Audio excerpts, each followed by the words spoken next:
Radar de Notícias. 102,5. Imprensa FM. 7h19, 7h19, várias mensagens de funcionários públicos questionando o pagamento. Estamos tentando contato com alguém da Prefeitura e também com alguém do Sindicato dos Servidores Municipais. Vamos falar agora sobre OAB, Ordem dos Advogados do Brasil, subseção Guarulhos, terá disputa agora em novembro.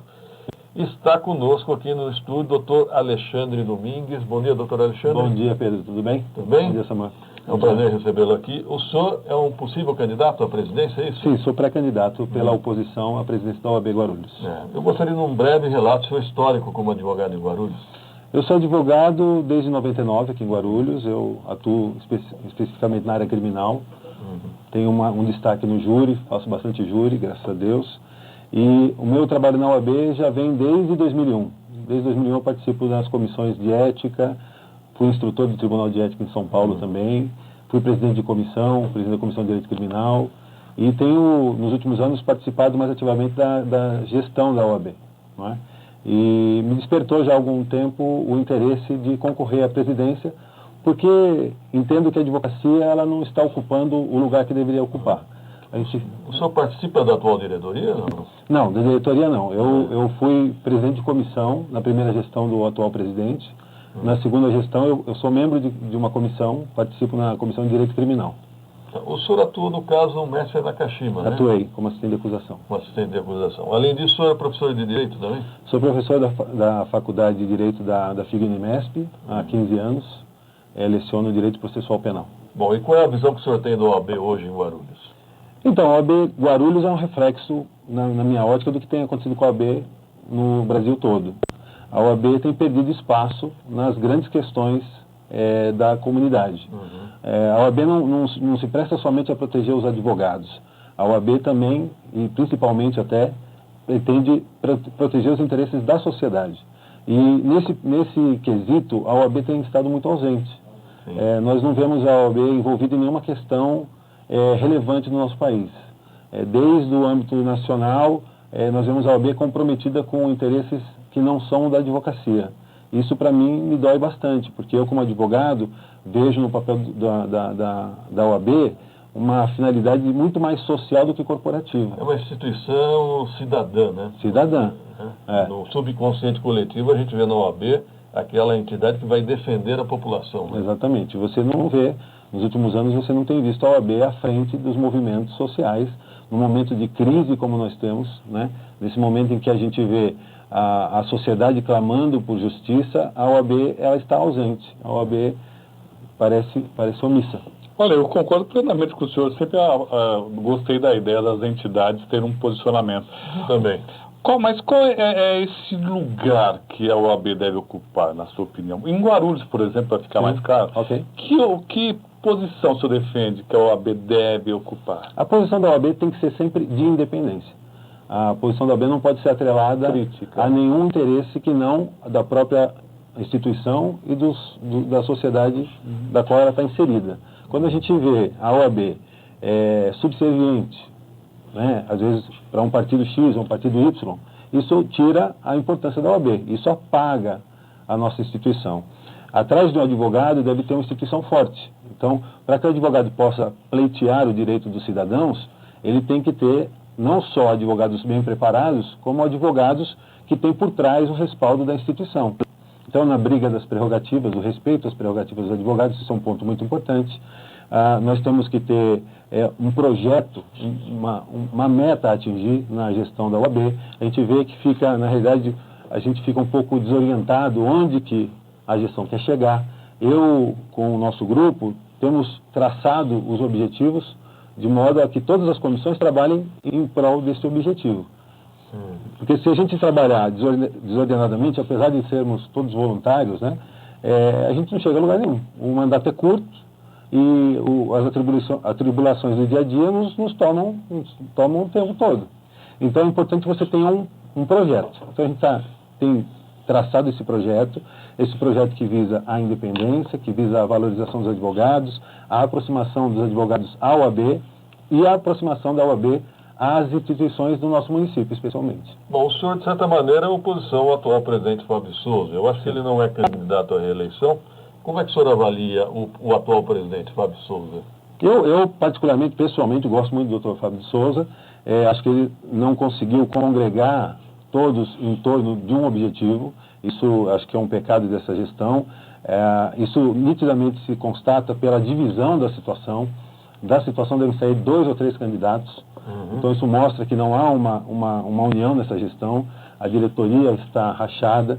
E isso, para mim, é algo triste de ver, né? Porque tem pessoas muito valiosas lá dentro, mas que foram subutilizadas.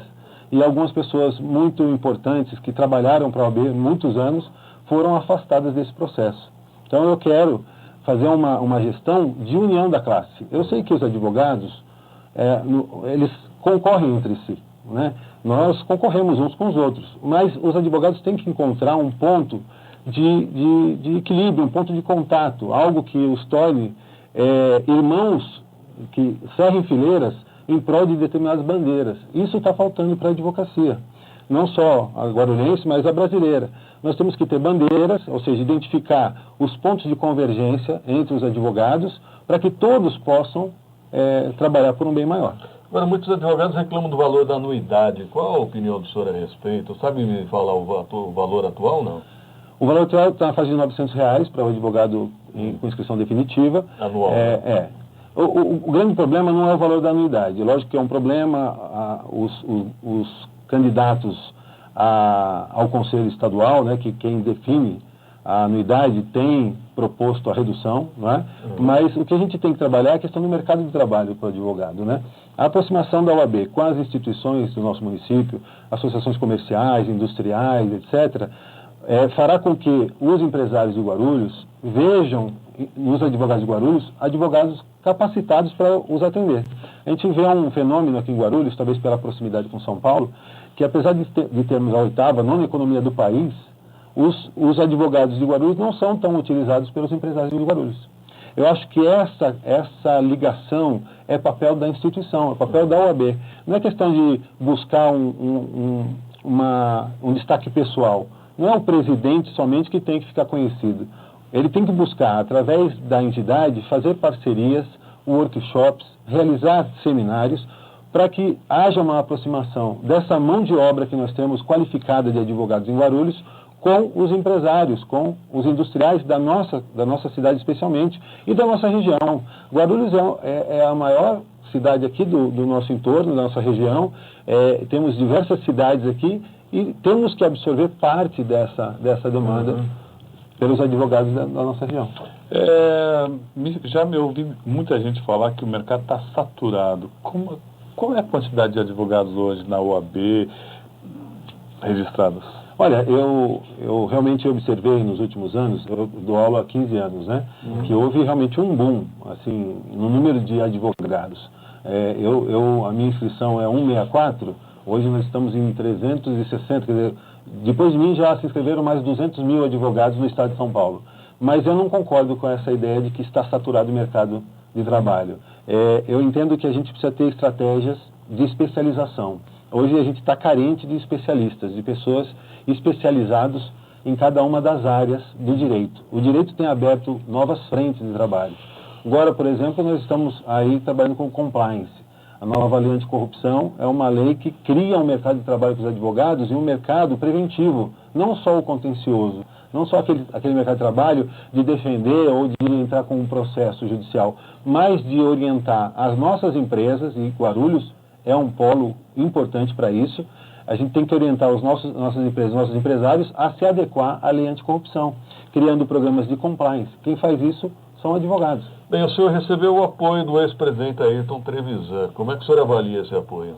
Olha, eu avalio muito positivamente. O doutor Ayrton fez uma gestão muito corajosa na nossa comarca. Ele esteve sempre disponível aos advogados. Isso é muito importante, que haja essa interlocução entre a OAB e os seus membros, não é? Isso faltou um pouquinho nessa gestão, faltou um pouco de dar a cara à tapa, de dar opinião. A OAB tem que dar opinião nas questões relevantes do nosso município, e isso às vezes falta. Eu quero restabelecer isso. E o doutor Ayrton mesmo, quando declarou apoio à minha candidatura, né, quando ele chegou ao conhecimento dele o meu desejo de ser candidato, ele apoiou porque ele me conhece já há alguns anos, sabe da minha postura e viu em mim a possibilidade da gente retomar essa posição de destaque na sociedade guarulhense. Bem, eu sei que uma das críticas que seus adversários vão fazer é que o senhor seria mais professor que advogado. Como é que o senhor reage a isso? Bem, isso não é verdade, né? Na realidade, eu fui muito professor no começo da minha carreira. Eu fiz um caminho talvez inverso de alguns candidatos que se colocam aí. Eu comecei dando aula, dei aula realmente um período aí até 2006, 2007, dava aula quase todos os dias. E a advocacia, gradativamente, eu fui me especializando e hoje, graças a Deus, eu dou aula uma vez na semana porque amo a graduação, amo os meus alunos e não pretendo me desvincular, mas a minha dedicação é 100%, vamos falar assim, 90% para a advocacia e 10% para a aula. Pedro, só mais uma questão com relação ao posicionamento da OAB, o senhor como presidente, futuro presidente da OAB, como é que o senhor iria se posicionar, por exemplo, quando o senhor percebesse, ou a OAB percebesse que, por exemplo, não foi gasto os 25% da educação, ou algum problema na Câmara, ou em algum outro setor. O senhor acha que o senhor se posicionaria contra, ou indicaria, ou moveria alguma ação para tentar restabelecer a justiça num ponto desse, por exemplo? Não, Samuel, esse ponto é muito importante. É justamente para ter essa liberdade de botar o dedo na ferida e de cobrar o que tiver que ser cobrado, é que eu tenho uma plataforma de independência. Eu não quero assumir compromissos anteriores de quem quer que seja. Eu fui cogitado até para ser candidato da situação e, na realidade, o que me fez ir para a oposição e ter uma candidatura de independência é que não quero ganhar a eleição e ficar preso a compromissos que não republicanos e que não em linha com o que a advocacia deve defender. Então, eu prefiro ir para uma candidatura de oposição, que é mais difícil o caminho, mas com a certeza que, se eleito for, vou ter independência para apontar e entrar com as ações que tiver que entrar. Não se trata de uma caça às bruxas, não se trata de ser uma gestão de oposição ao governo, mas é uma posição de independência. Né? Essa independência é a essência da advocacia. Eu tenho duas perguntas aqui ao senhor. O senhor vai se aliar a quem em nível estadual? Então, essa definição ainda não existe, mas seremos também candidatos de oposição no nível estadual. Existem alguns pré-candidatos que está sendo conversado para saber realmente quais são os objetivos deles. Como eu disse, a nossa candidatura é de independência e não seria diferente também na questão estadual. Outra pergunta, diz que o senhor escreveu um livro com um promotor, é isso? Exato. E diz que o senhor estaria muito próximo dos promotores que muitas vezes desrespeitaram advogados. Isso não é verdade. É até interessante a pergunta, agradeço o telespectador que fez a pergunta. É um colega. É um colega. A questão é a seguinte, eu fui convidado ano passado pela editora Atlas, que é uma editora renomada no nosso país, a escrever uma obra sobre Tribunal do Júri. Eu tenho quase 400 júris já realizados na minha carreira e tivemos um destaque no julgamento do caso Mércia que o senhor mencionou, porque ele foi transmitido ao vivo em toda a mídia nacional. E eles convidaram o juiz do caso Mércia, o promotor do caso Mércia e eu, que estava com assistente de acusação, também para escrevermos junto uma obra que, na realidade, quando chegou o convite, eu confesso a você, quando soube as pessoas que iriam escrever comigo, eu fiquei um pouco preocupado, porque assim, já tive questões tanto com o juiz quanto com esse promotor, né? Questões do trabalho, então, divergências muito contundentes, tanto com o juiz quanto com o promotor. Mas o editor Atlas me disse o seguinte, mas é justamente isso que a gente quer. É um livro de perguntas e respostas, então vai ter a pergunta, e o juiz dá a opinião dele, o promotor dá a opinião dele e o advogado dá a opinião dele. Eu falei, não participar dessa obra seria me omitir enquanto advogado das minhas posições. Então, quem faz essa crítica não lê o livro. Porque se lê o livro vai saber que as minhas posições são, no mais das vezes, diametralmente opostas à do promotor, por exemplo. Se o senhor puder me arrumar um exemplar, eu agradeço. Eu traí, Pedro, você será uma honra fazer uma dedicatória para você. Doutor, eu vou só observar, eu não terminei a faculdade de Direito, gosto muito no direito, e eu já falei, toda vez que surge a eleição da OAB, eu cito esse cara. Eu vi várias vezes, eu como cidadão, Sim. eu vi juízes desrespeitando advogados. Eles se colocam numa posição de majestade. Exatamente. Não vou chamar de Deus, que eles podem, de repente, me processar. Exatamente. Mas eu vejo, não é um tratamento igual, respeitoso, eu vejo até grosserias, sinceramente eu vi. Como é que o senhor se posiciona nesse caso? Olha, Pedro, se eu te falar que esse é o maior motivo de eu me colocar candidato à OAB, talvez você não acredite, mas esse é o que mais me incomoda. Eu não vejo advogados desrespeitando juízes e promotores. É sempre um tratamento... De lá, dos advogados para as autoridades, o tratamento sempre é cordial. E de lá para cá, nem sempre a recíproca é verdadeira. Isso acontece porque não se vê na pessoa do advogado, não se vê por trás do advogado uma instituição forte. Você pode não conhecer o promotor, você pode não conhecer o juiz, mas ao saber que ele é promotor e que ele é juiz, sim, já vem o respeito da instituição que ele está representando. Esse é o meu sonho de ver aqui na nossa comarca e estendido para todo o Brasil, que atrás de cada advogado se veja a OAB.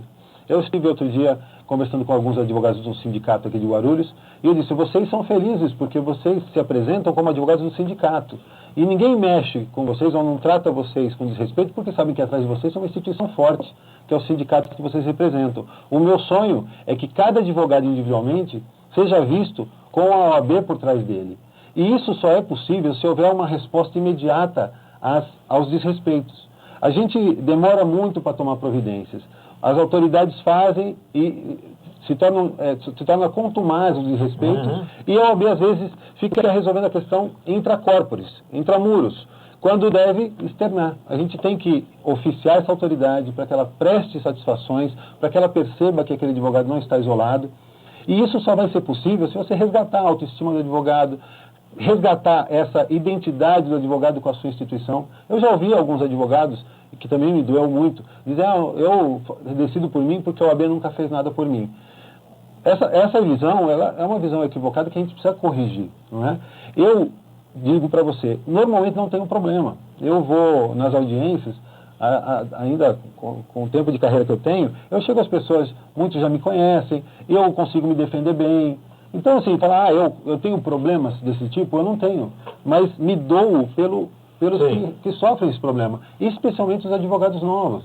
O advogado entra na carreira, ele não tem o respaldo da instituição, ele se sente abandonado. Já tem a questão do problema do mercado de trabalho, da colocação, de buscar o pão dele de cada dia. E ainda ele chega na hora de exercer a sua profissão, ele é desrespeitado pelo juiz, pelo promotor, pelo delegado. E não é só a autoridade nesse sentido. Vai numa repartição pública, como no INSS.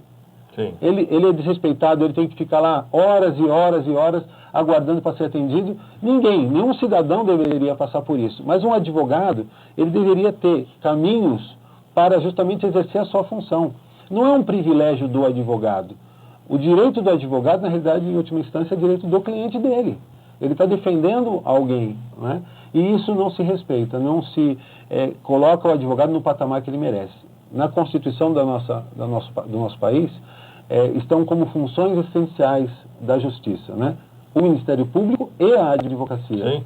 Então, a advocacia não é algo de sua menos importância, muito pelo contrário, é algo da máxima importância. O artigo 133 fala que o advogado é indispensável à administração da justiça. Até quem questiona aquela altura em que o magistrado fica. Né? Aquilo já é emblemático. Né? Só, já que o senhor é professor e quer ser presidente da ordem, e fale sobre a qualidade dos advogados que entram no mercado. E dos cursos de direito, né? Eu aqui em Guarulhos, eu tive inclusive um cursinho preparatório para a OAB por 10 anos. Né? E ali a gente viveu bastante essa questão da qualidade do ensino, a qualidade dos advogados, dos novos advogados, e o questionamento sobre o exame de ordem. Não porque eu tinha cursinho, não, mas eu sempre defendi o exame de ordem.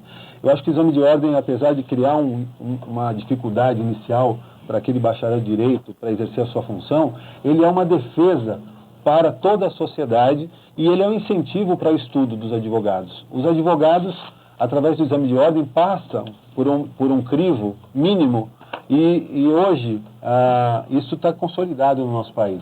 Eu acredito que todo advogado que passa no exame de ordem tem condições de começar a exercer a profissão. A gente não pode comparar, obviamente, um advogado de início de carreira com um advogado que já tem uma carreira de 5, 10, 15 anos de advocacia. Mas a segurança, a sociedade se sente segura em ver que os advogados passaram pelo exame da ordem. Eu me pergunto, um advogado de 10 anos depois, ele passaria no exame da ordem de novo? Talvez não, porque a gente vai se especializando, sabe, Pedro? Então. E o exame, na primeira fase, ele é genérico, ele cobra todas as matérias. Mas a gente não precisa disso. Essa questão do conhecimento geral, é importante você, como um clínico geral, né, um médico, vamos comparar, que ele tenha uma noção do funcionamento do corpo humano, mas a partir do momento que ele se especializa numa área, é aquilo que se espera dele, né? Que ele domine os detalhes e os meandros daquela área de especialidade. Eu hoje, talvez se fosse prestar o exame de ordem, talvez não passasse, porque cai, por exemplo, direito do trabalho. Eu nunca fiz uma ação trabalhista na minha vida. Né? Agora, eu tenho obrigação nas matérias de ética profissional, de processo penal, de direito constitucional, tirar 10. Porque é a minha área de conhecimento. Bom, pelo menos 9, né? Obrigado pela participação. Já percebi que o oratório eu sorteio para disputar a OAB. Professor, né? Obrigado, Pedro. Espero que eu tenha mais conteúdo do que oratória.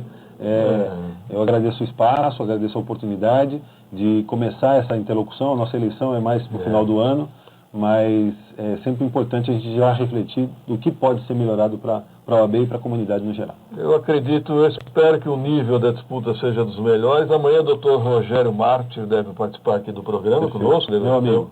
Deverá ser seu adversário.